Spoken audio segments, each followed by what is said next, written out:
So my dude's Valk here, and today I'm going to be explaining and clearing up all the misinformation that's out there about the Raiden Shogun currently. I'm going to be talking about a bunch of different things, showing a lot of evidence and stuff, and it's going to be kind of a long video comparatively to normal. I'm going to be going through things one by one that I have written down on a piece of paper. If you guys understand why I've been posting Abyss videos, it's because I've been spending the entire last week of the game in the Abyss. Let me show you my progress on the maps so you guys understand that I literally have not been playing the updates. This was 20 something today, and then this one was 16% today. I played them a little bit just to find chests so I could get 2 wishes and summon Absolute Copium.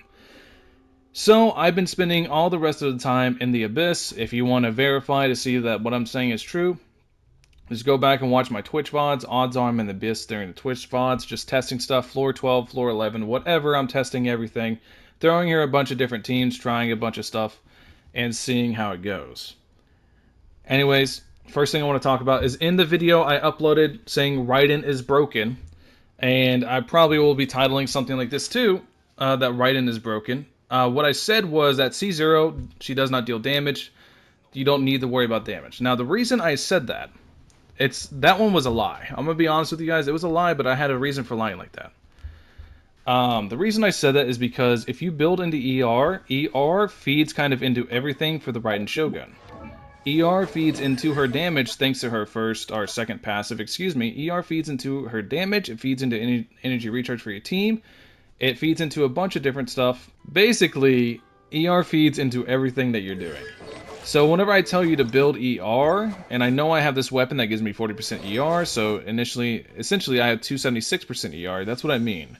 Because whenever you build ER, you're going to be pigeonholed into 3 artifacts and the only thing you can run. You're going to run an ER Sands, you're going to run an Attack Goblet, and you're going to run a Crit Rate Circlet.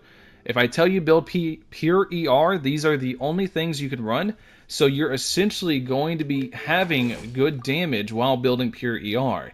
It was more so just to point people in the right direction, because building Raiden Shogun is very confusing. I'll explain why in a second, and I'll turn into Rap God mode.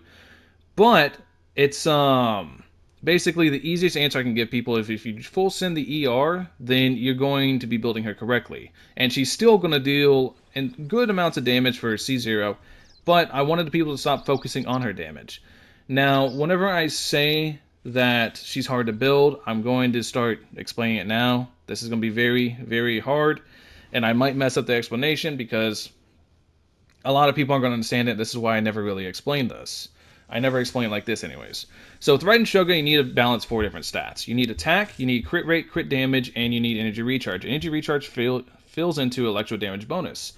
So now whenever you think about damage and the way damage is calculated in this game, you have attack, you have the base multiplier, gets pumped into attack, that then hits crit rate, and then crit rate goes into crit damage, and that hits bonus damage. Bonus damage includes ult damage bonus damage dealt, elemental damage bonus, etc. Everything that's counted as bonus damage is additive inside bonus damage for one number. But outside of that, you have the attack times the crit damage times bonus damage. That's how the damage calculations in this game work. So whenever you're thinking about that, because Raiden, odds are your Raiden Shogun is going to have the electro damage bonus covered, because having high ER, the only thing you're going to have to make up from having a high energy recharge is having the low attack, because if you have high energy recharge through your weapon, you're probably going to be sitting somewhere around like 13 to 1500 attack if you run an electro damage goblet. So at that point you want to run an attack goblet that's going to help balance those out. But then everything's going to come down to substats, and this is why looking at a guide on Raiden Shogun is not going to help you at all, because you need to know how to balance your own stats. You have 4 stats, and if you have too much of one, you have too little of another. If you have too much ER, you're going to have too little crit rate. You have too much crit rate, you're going to have too little crit damage. Ideally, most people are going to end up around like 60 crit rate with like 120 crit damage and like 300 ER. That's ideal. That's really good artifacts, and it's going to be really hard for a lot of people to reach, but that's essentially where you want to end up. And if you do that, even C0, you're going to be dealing fantastic damage. So by me saying she doesn't deal damage, it's not me meaning that literally. Obviously, she deals damage if you build into her. It's me trying to tell a little bit of a lie to get people looking in the right direction. Because I believe outside of her damage, her utility is fantastic. So hopefully that explains what I meant in that video. because I was just trying to showcase her energy recharge and her utility, but now I'm going to talk about all the misinformation that's been going around about the Raiden Shogun as a whole. So the very first thing is underwhelming damage. Now, I can't showcase it myself, but I can showcase the fact that she's AoE, she deals lots of damage, and she is a very, very strong unit like that. So next, I want to talk about the underwhelming damage thing that a lot of people say at C0, which I wouldn't say it's underwhelming whenever you consider the utility she has, but I want to talk about it anyways. So at C0, at level 10, you are dealing 721% base on her Musou no Hidetachi base damage, and then 7% initial per resolve stack. So if you have 30 resolve stacks, which is half, that's 210, so then you're at 931.44% Musou no Hidetachi base damage. Now that's incredibly powerful, especially whenever you consider her electro damage bonus. That is a very high multiplier. To put it in, basically to compare it a little bit better, Zhongli at level 9 is 835. That's only half resolve stacks too. Obviously you can go a little bit higher, but that is half resolve stacks. The reason I'm saying that is because I want to drive home the point that you don't need to get max resolve stacks. And then also the resolve stacks feed into her base damage, the base multipliers of her 1, 2, 3, 4, 5 hit, into her normal string, which you're going to be doing in normal string. You're only going to really do the normal string for about 5 seconds. I'll explain it why in a bit. But the base multiplier is going up. And why the base multiplier going up is so important is because that is the first calculation that gets hit. It's base multiplier into attack, into crit, into bonus damage like I explained earlier. So whenever we go into this is another thing that's going to get better with time. As you can see, elemental burst damage percent goes up 0.27 to 0.28 per energy. All these numbers add up. As things get leveled up, all these numbers add up and you'll have a really strong total. So the Raiden Shogun, as the more investment you put into her, the more you're going to see, and the more you're going to see damage-wise.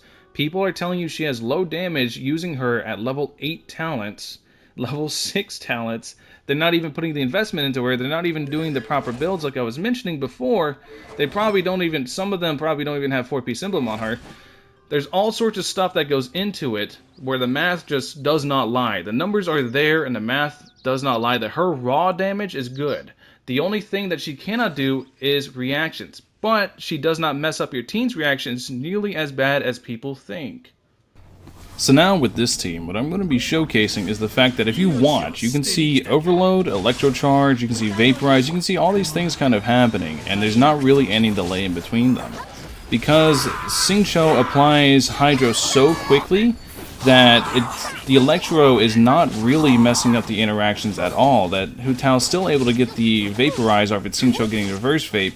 I don't really know because I'm not too good with the interactions or reactions because I'm not exactly the smartest person, but the only thing I did really want to showcase with this is that the reactions still happen, that they're still there, they're still occurring, and you're able to constantly trigger them pretty easily in my opinion. So yeah, her damage, the reaction situation isn't nearly as bad as people think because it's only a 0.9 second actual applicator. On her E, it only applies every 0.9 seconds, so you have time to sneak in other reactions, so you can do multiple reactions. Now, if you're trying to set up a big PP one-shot wombo combo, yes, it's going to mess up that reaction, but for the most part, it's not nearly as bad as what people exaggerate it to be. And then we go into another common thing that I see, that she's worse than Fischl.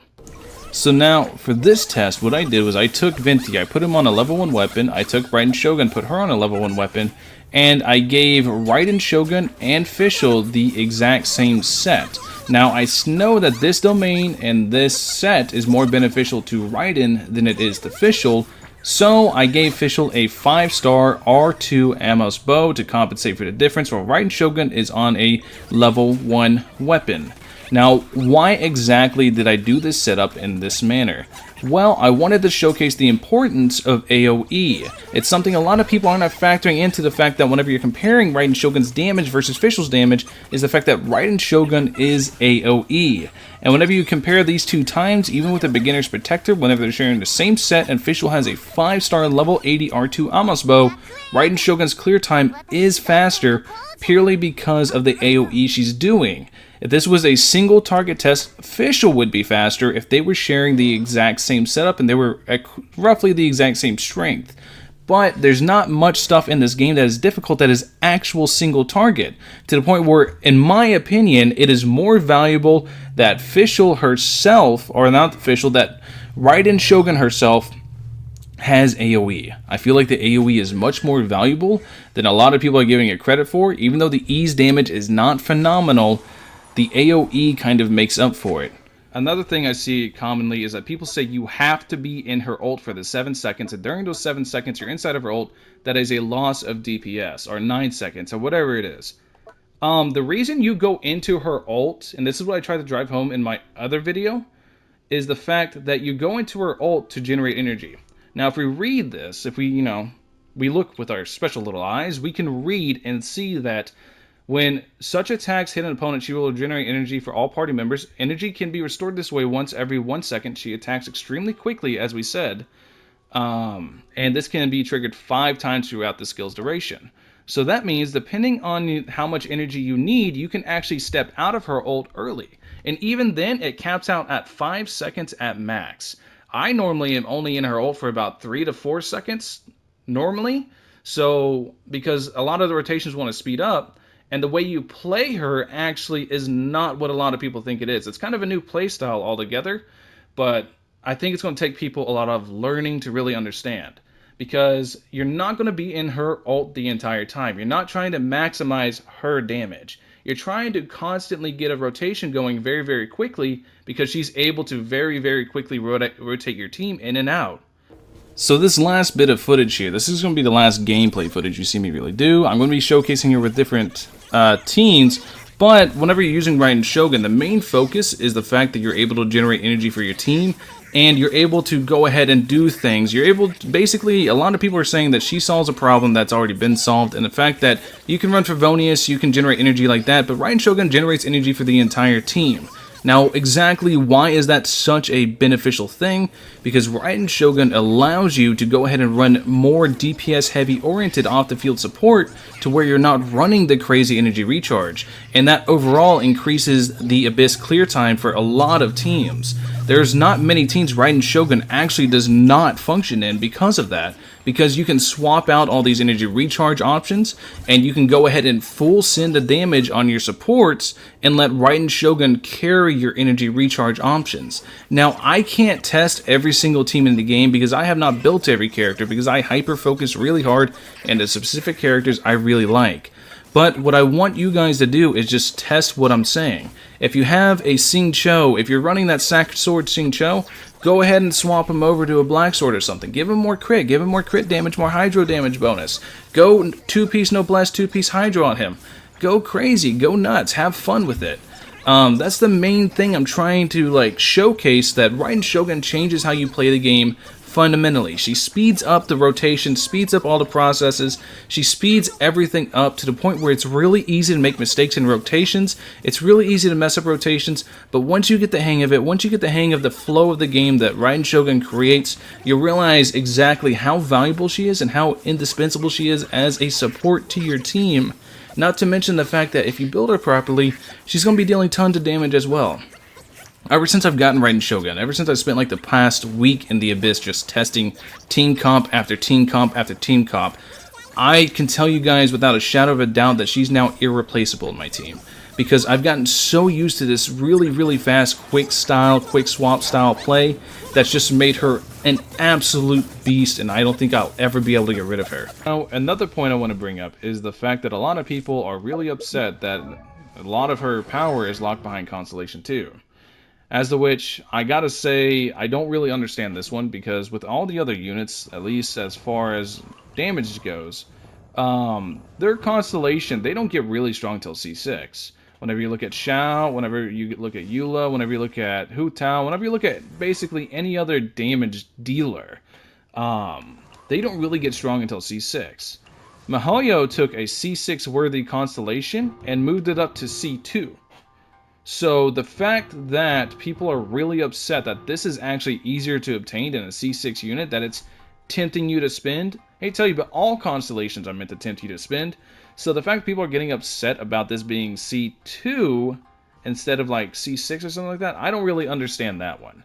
That's just a criticism I don't understand. Maybe you guys can help clarify it some more, but For me as a whale, the fact that it's only C3 and she's done is fantastic. It saved me literally about half the amount I would spend. So I think I actually really enjoy the fact that this is C2. So let me know about that one. And then the final thing I want to bring up. I know I already covered it a little bit earlier. The low amount of team cons because she's niche, because you need to get max stacks on her. If her damage, if the issue is that she has underwhelming damage, then why are you caring about max stacks? You should be just burning her ult on cooldown whenever you want to generate energy for your teammates. Because whenever you generate energy for your teammates, it allows you to build your teammates, such as Xingqiu. I can go over here whenever I run Xingqiu with my Raiden Shogun. I can go to my Xingqiu and I can swap out this little sacrificial sword and give him a Jade Cutter. And now, wow, he's got really good ratios now. Now I can deal some crazy damage with Xingqiu whenever he's off on the side. Raiden Shogun allows for such kind of things like that. Raiden Shogun allows you to do things like that, where you can build a lot of damage on your off-the-field units, and you'll be doing more damage like that. So whenever it comes to her resolve stacks, I don't think it's nearly as big a deal as people think, because the only hit that really matters is that very first hit of it, and it's already going to be at like a 700% multiplier once you crown it. It's already going to hit hard, just essentially it's going to hit hard, just base. Especially whenever you have the catch at R5, you get that 32% extra ult damage. There's all sorts of stuff that's going to go into it. It's going to hit hard on its own. You don't need the build to resolve stacks to use it. You don't need to maximize out her damage. The whole point of Raiden Shogun is the fact that you aren't maximizing anything. You are just doing very, very quick rotations to increase your damage. Because I've tested Raiden in a multitude of teams that I've showcased earlier, and each one she has significantly increased the speed at which that team can clear Abyss. So, because she allows you to play the game essentially faster, you clear faster. Because she allows you to go ahead and run more damage on your allies, you clear faster. There are so many factors that go into the fact that Raiden Shogun is an extremely broken unit that people completely overlook. That I overlooked myself until I spent, I don't know how long it's been, like 6 days now testing in the Abyss. There's so many factors that go into why she's broken as all hell, one of the strongest units in the game in my opinion, that people just genuinely overlook. Anyways, I think if you guys have any more things for me to address other than this long video that I'm sure you guys got tired of watching halfway through, let me know in the comment section below. Other than that, thank you all for watching as always. Hopefully this helps explain a lot of things to you guys. Other than that, I'll catch you guys in the next one. Peace.